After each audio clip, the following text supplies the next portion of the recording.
Hi everyone, this is Rosina Starr. Thank you for joining me today. If you like this video, please like, share, and subscribe. The title of this is called How You Attract or Dismiss a Narcissist Based on How You Feel About Yourself and Sex in a Relationship. So, even getting started, let's talk about it. Let's break it down. Self-esteem and self-worth matter. And then age, obviously, circumstances matter. So let's take this online profile, for example. Somebody writes this as a gal looking for a man. Looking to talk on the phone and not text from the get-go. So let's say you're 38. I'm a 38-year-old woman online dating, trying to find somebody. I'm single. I don't mind if he's older, but not older than 65. He must have his own place, he must be well established, have a good job, or even have retirement. He must have all of his children grown and not live with a roommate. He must have not a big dog because I have a cat.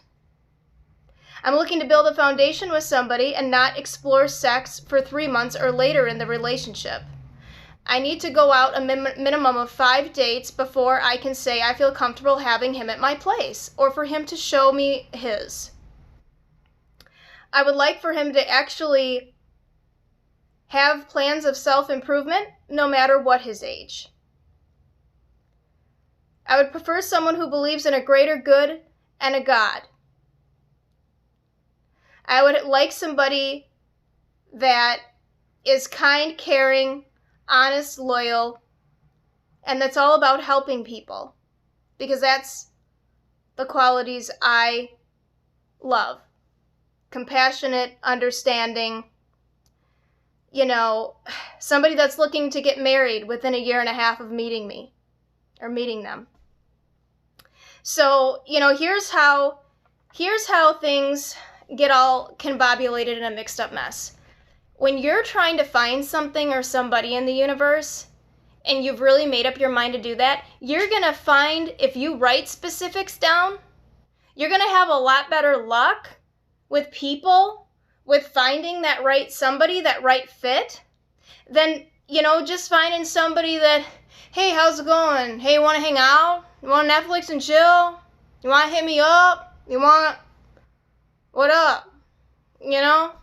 It's just, I don't know about you, but that kind of conversation gets very boring. Do they have any depth? Can they have intelligent conversations? When we talk about people, education level matters, life experience matters, and education matters, because you can't be with somebody. It's just like Britney Spears and that Kevin guy. You saw how that turned out? There's a reason why celebrities don't date people that work at Aldi. And if you work at Aldi, I'm not saying anything bad about it. I'm just saying it's not realistic to think somebody in a completely different, area of the world and life with a different lifestyle is going to relate to anybody in that type of fame and fortune. Anyway, and that's to be said about anybody, with their life experiences and who we are and who we're meeting. How we were raised matters. Now, a healthy person, when you get to know them, is going to respect your boundaries and want to know about you personally. What do you like?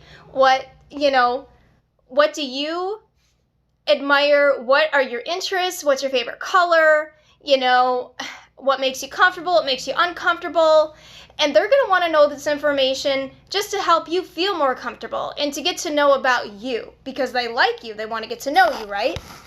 And, you have reflective listening, and you actually, would ask them back, what's your favorite movie? There's active listening going on. It's not just one person dominating the conversation on the phone or at the table.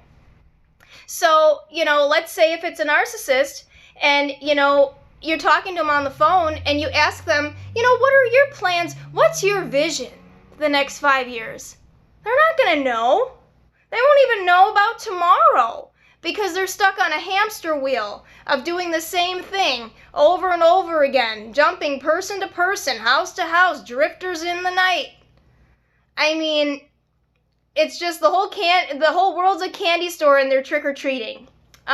Constantly, compulsive acts. They are very impulsive people. So How you'll reveal this and know for sure is they will lose interest when you start talking. When you stick to what you're really looking for and they can't match that, they're going to see themselves out pretty quickly. They're going to stumble over their words, and you're actually going to have to end the conversation and say, you know what? Thanks for calling, thanks for trying, but I don't think we're on the same page. So, it's all a matter of you being bold enough and strong enough and direct enough, either to act like the narcissist to get them to go away, or acting exactly opposite of what you know that they want to see, which is really who you are and your personality, which will draw them away quicker than the dickens. Because, if you go out with a guy and he, tries to push the boundary, oh, just come back to my place, oh, we get along so great, oh, I just can't get enough of you. Sorry, I'm going to have to decline. I'm going to have to wait. So it's nice that they're eager and they're interested, but if they're not going to hang around and show the interest, then they're not the right people either. And, how you feel, like I said, if you're willing to go and have sex on a first date or the first couple dates, that's great, but that puts you at a 99% higher risk of meeting and ending up with a narcissist. And I tell you that because they are so sexually driven, because that is one of their highest addictions, is sex, and it's their quickest way to get inside your head and start to rearrange your thinking. Because with the spiritual law of the universe, there's a sexual exchange of energy. You let a guy in your head after you sleep with them. That's how women are kind of programmed, and we think. So, especially if it's like all night long kind of hot sex, especially the more times you do with somebody, the more they get in there, and they know that. So they're going to push that right away. And a lot of people, a lot of narcissists, if you're too much trouble, they're going to move on to something way easier because they don't want somebody to give them a hard time. There's way too many naive people out there for you to be holding them up. Will they hunt lions? Oh yes, they will. Well, can they put on the act for a certain amount of time? Depends. Depends on what other kind of supply they have around. But you're going to know by how available you are compared to how available they are to really connect with you, and how they've respected what you want is genuine, because they're going to put in the extra time. They're going to have the acceptable, genuine answers that aren't, I never thought about it. Long silences, a lot of ums, just silence. I mean, these people don't have any depth. They can't give you any answers unless you're going to give them a good time, or they act like they owe you it from a dinner. Like, sorry, see ya. I mean, but there's an awful lot of trash out there online dating, and there are guys willing to stick around for a long-range con, and those are different types of guys as well. Those are the types of guys to build you up with hopes and dreams that don't have anything to offer financially to a relationship, that are willing to promise the world, and that make it seem like they're always busy, yet there's never really anything going on. Never anything productive. They have all these excuses to put you at the back of the line. Guess what? If you're not first, you're last. Another way I get rid of narcissistic type people is I play their game back on them. If they want to go out and get something, you're going to take too long to get back. I don't want you to come back here. I want things this way, and since you can't do it, then I'm not going to see you anymore. Or I'm not going to see you for that day. Like, you kind of start to act the way they act, and they won't want you anyway, because it's like they can't even play that game with you because you've taken over that character that they're trying to give you and reflecting it back to them. So therefore, there's a big clash happening. And they're left speechless, shaking in their boots. They don't know what to say. And everything with narcissists is taking you out to eat, but they're still taking because they're going to drain you for conversation the whole time they're sitting there. Talk. The guy tried to squeeze answers out of me. I said, I'm not obligated to talk this whole time. I'm going to sit here. Eat your salad. I tell people, people don't like a lot about me sometimes, but I don't get taken advantage of anymore. I had a big loss, and you'll hear a story about that later. A lot of people are driven away, but it's for the best. So it's all a matter of how you want to view yourself that actually matters. And staying true to yourself, whether it hurts somebody else that's a narcissist or not, doesn't really matter in the end, does it? So, I mean, and it can be like, let's say you talk to this guy on the phone, right? This guy's kind of long distance. You kind of made plans to get together in the summer. Here's just another example.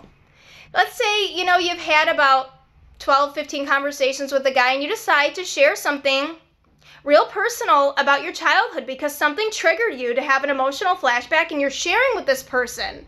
You're actually starting to open up to them. And you know what he could say to you that would define that he's a narcissist and he doesn't care? Well, I've got to go take a shower. Yeah, I've got to go take care of this. After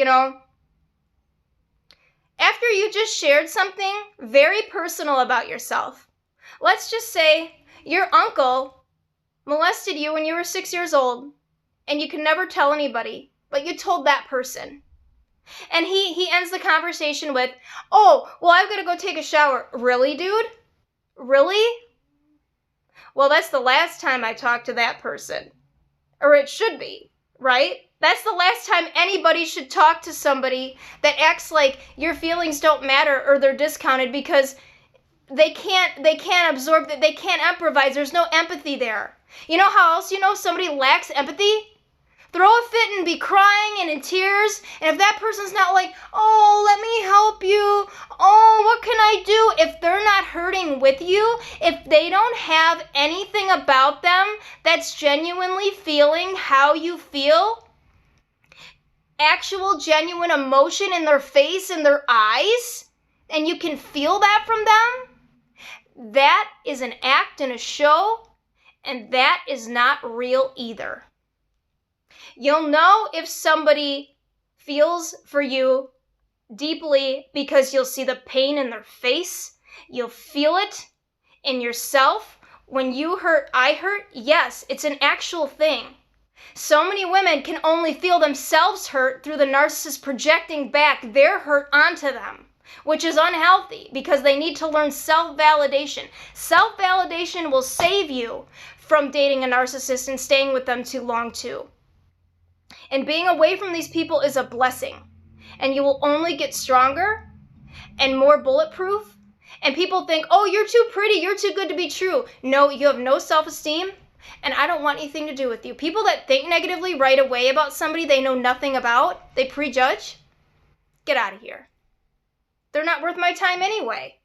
I don't care if you make $1 million. You're not worth 2 cents to me if you're a moron.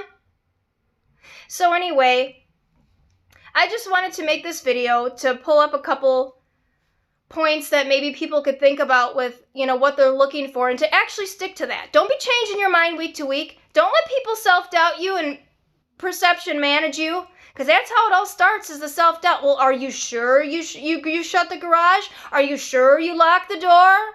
So that when you're discarded by the narcissist or they leave, they know you're going to be second-guessing yourself all the time because they preconditioned you that way for how long? Since the beginning. Are you sure you locked the car? Oh, call me when you get home safe. It's just, these are things we really have to be mindful of for our own protection. Put yourself first because you're worth it. This is Rosina Starr.